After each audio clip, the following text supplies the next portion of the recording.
Hello friends, कैसे हो आप लोग। उम्मीद करता हूँ आप और आपका परिवार बेहतर और बढ़िया होगा और आपकी सीटेट जुलाई 2024 की तैयारी बहुत अच्छे से चल रही होगी। सीडीपी के अंतर्गत आने वाले एक बहुत अच्छे टॉपिक थांडाइक महोदय के बारे में यहाँ पर देखेंगे डिटेल में। क्या क्या क्वेश्चन थांडाइक महोदय से बनते हैं एग्ज़ाम में, सारे प्रश्नों का यहाँ पर विश्लेषण करेंगे। अच्छे से देखेंगे बेस थ्योरी के साथ। बने रहें लास्ट तक वीडियो में। चैनल पे अगर पहली बार आए हैं तो चैनल को सब्सक्राइब करें एंड वीडियो को लाइक करें। थांडाइक महोदय, सबसे पहले क्वेश्चन तो यही बन जाता है कि थांडाइक कहाँ के वैज्ञानिक थे। तो थांडाइक एक प्रसिद्ध अमेरिकी मनोवैज्ञानिक थे। कैसे वैज्ञानिक थे? तो अमेरिकी मनोवैज्ञानिक थे। ठीक है, मनोवैज्ञानिक तो थे, कहाँ के थे? अमेरिका के थे। ये आपको याद रखना है। दूसरा पॉइंट देखते हैं। थांडाइक व्यवहारवादी विचारधारा के प्रवर्तक थे। कई बार क्वेश्चन पूछा गया है स्टेट लेवल के एग्जाम में भी और सीटेट में भी कि जो थांडाइक थे वो किस विचारधारा के प्रवर्तक थे, उनकी विचारधारा क्या थी, उनकी थिंकिंग क्या थी। तो व्यवहारवादी विचारधारा को वो महत्व देते थे, यानी विचारवादी धारा को मानते थे। थांडाइक महोदय से तीसरा पॉइंट पढ़ते हैं। थांडाइक एक पशु मनोवैज्ञानिक थे। कैसे वैज्ञानिक थे? मनोवैज्ञानिक तो थे, लेकिन उन्होंने काम किस पे किया था? तो पशु मनोवैज्ञानिक थे, यानी जानवरों के मनोवैज्ञानिक थे। और कहाँ के रहने वाले थे? अमेरिका के रहने वाले थे। व्यवहारवादी विचारधारा को इन्होंने जन्म दिया था। और एक पॉइंट और पढ़ते हैं। थांडाइक को प्रथम शैक्षिक मनोविज्ञान कहा जाता है। जब आपसे क्वेश्चन पूछा जाएगा तो उसमें 4 विकल्प मिलेंगे, उसमें से एक आंसर सही होता है। तो थांडाइक को प्रथम शैक्षिक मनोवैज्ञानिक कहा जाता है, ये आपको याद रखना है।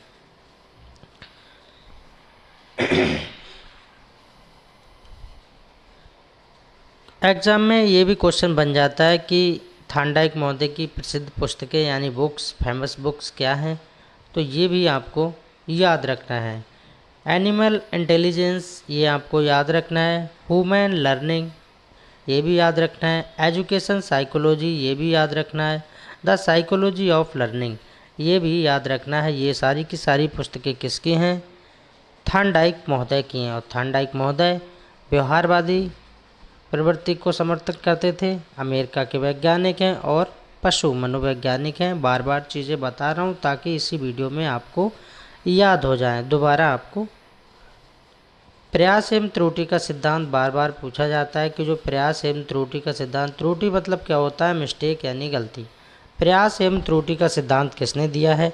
तो थांडाइक ने इस सिद्धांत का प्रकाशन किया है, यानी थांडाइक महोदय ने ही प्रकाश एवं त्रुटि का सिद्धांत दिया है। लेकिन दिया कब है, ये भी क्वेश्चन बन जाता है।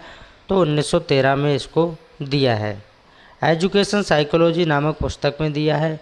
किस पुस्तक में इसका वर्णन किया गया है प्रयास एवं त्रुटि के सिद्धांत का? तो एजुकेशन साइकोलॉजी। और कब? 1913 में इसका प्रकाशन हुआ है, प्रयास एवं त्रुटि के सिद्धांत का। थांडाइक का मानना था कि अधिगम की प्रक्रिया के दौरान उद्दीपक यानी एस और अनुक्रिया आर के बीच जो संबंध बनते हैं, यानी रिलेशन बनते हैं, और इन्हीं संबंधों का बनना अधिगम कहलाता है। इसमें हमें ये भी पता लग गया कि अधिगम क्या चीज़ है, अधिगम कैसे बनता है। तो अधिगम की प्रक्रिया के दौरान उद्दीपक आर और अनुक्रिया आर के बीच जो संबंध बनते हैं, यानी रिश्ते बनते हैं, यानी रिलेशन बनते हैं, और इन्हीं संबंधों का बनना अधिगम कहलाता है। थांडाइक ने एसआर थ्योरी दी थी। ये याद रखना पड़ेगा, आपसे पूछा जाएगा कि निम्न में से किस मनोवैज्ञानिक ने या वैज्ञानिक ने एसआर थ्योरी दी थी, तब आपका आंसर हो जाएगा थांडाइक महोदय। तो थांडाइक महोदय को बिल्कुल याद रखना है। नेक्स्ट क्वेश्चन पढ़ते हैं। प्रयास एवं त्रुटि के सिद्धांत जो 1913 में दिया था, बताया ही था। Education psychology. प्रयास एवं त्रुटि सिद्धांत के अन्य नाम क्या है? क्या इसको अन्य किसी दूसरे नाम से भी जानते हैं? यही क्वेश्चन में पूछा जा रहा है। तो बिल्कुल जानते हैं। संबंधवाद का सिद्धांत भी इसको कहा जाता है, अधिगम का वंध सिद्धांत भी कहा जाता है, और उद्दीपक अनुक्रिया का सिद्धांत भी कहा जाता है, हर्ष एवं दुख का सिद्धांत भी कहा जाता है, प्रयत्न एवं भूल का सिद्धांत भी इसको कहा जाता है। प्रयास एवं त्रुटि के सिद्धांत को इन नामों से जाना जाता है। प्रयास यानी प्रयत्न, एवं भूल का सिद्धांत, त्रुटि यानी गलती यानी मिस्टेक। इन सिद्धांतों के नाम से थार्नडाइक महोदय के प्रयास एवं त्रुटि के सिद्धांत को जाना जाता है।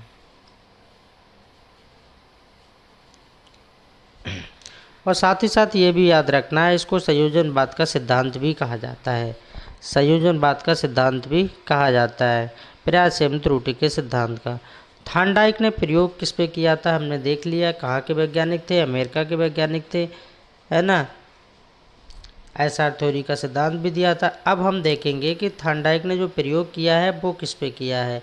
बार बार पूछा जाता है कि प्रयोग तो किया है जानवरों पे किया है, ठीक है, लेकिन किस पे किया है वो देख लेते हैं। थार्नडाइक का प्रयोग, तो मुख्य प्रयोग उन्होंने किस पे किया है, एक भूखी बिल्ली पे किया है। बिल्ली कैसी थी, भूखी थी, है ना। भूखी बिल्ली पे इन्होंने प्रयोग किया है थार्नडाइक महोदय ने।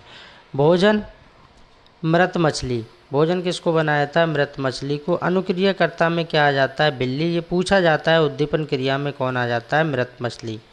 ये बार बार पूछा जाता है कि किस पे प्रयोग किया था, तो भूखी बिल्ली पे किया था। भोजन उसने क्या बनाया था, मृत मछली यानी मरी हुई मछली को बनाया था।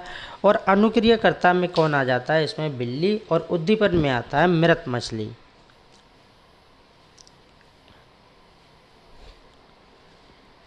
प्रयोग यानी कि यूज कैसे किया है देखते हैं। एक भूखी बिल्ली को पिंजरे में बंद कर दिया था।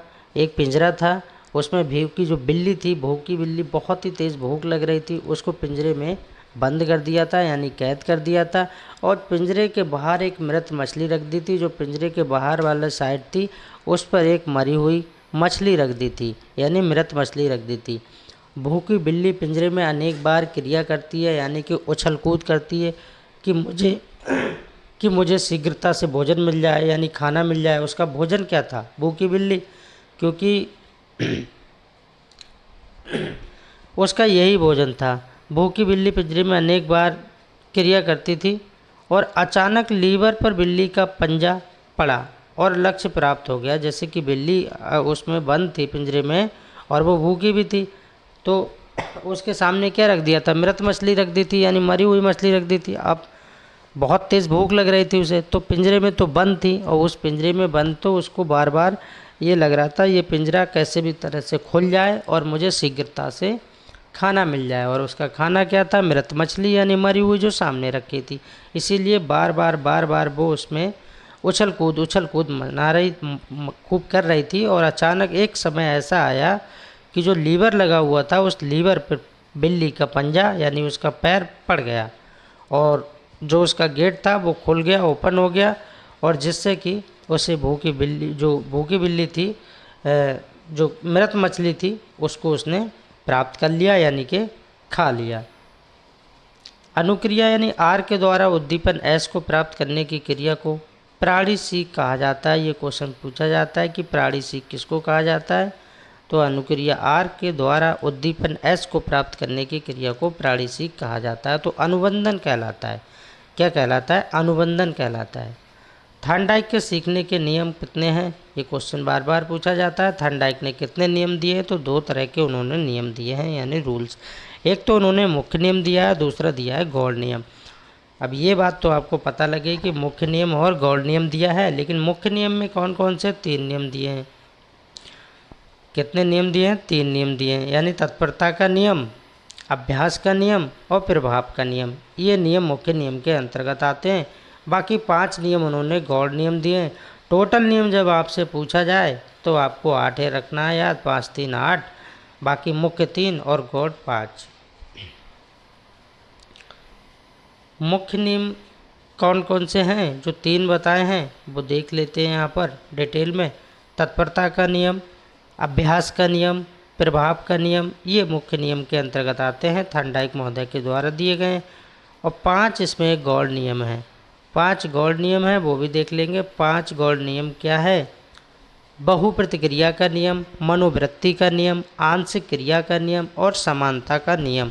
ये 5 नियम थार्नडाइक महोदय ने गौड़ नियम दिए हैं। टोटल नियम 8 हो गए, मुख्य पूछे तो 3 हो गए, गौड़ पूछे तो 5 हो गए। ये आपको याद रखना है। और लास्ट इसमें बचा था सहचर्य का परिवर्तन का नियम। सहचर्य परिवर्तन का नियम, जो गौड़ नियम दिए थे वो कितने दिए थे? 5 दिए थे, मुख्य 3 दिए थे। तो उन 5 में से सहचर्य परिवर्तन का नियम भी आता है। थॉर्नडाइक ने बुद्धि का बहुकारक सिद्धांत दिया था। बार बार ये क्वेश्चन पूछा जाता है, मोस्ट इम्पोर्टेंट क्वेश्चन है। थॉर्नडाइक ने बुद्धि का बहुकारक सिद्धांत दिया था। पूछा जाता है कि बहुकारक सिद्धांत किसने दिया है, एक कारक सिद्धांत किसने दिया है, दो कारक सिद्धांत किसने दिया है ना। उसके बाद पूछा जाता है बहुकारक सिद्धांत किसने दिया है। ये सब मैंने डिटेल में चीज़ों को पढ़ा दिया है, बहुत सारी वीडियो डाल दी हैं टॉपिक बाय टॉपिक और वन लाइनर क्वेश्चन भी। अगर आपने वो वीडियो नहीं देखी है तो चैनल पे आइए, आपका मोस्ट वेलकम। अपने डाउट्स को सारे क्लियर कीजिए।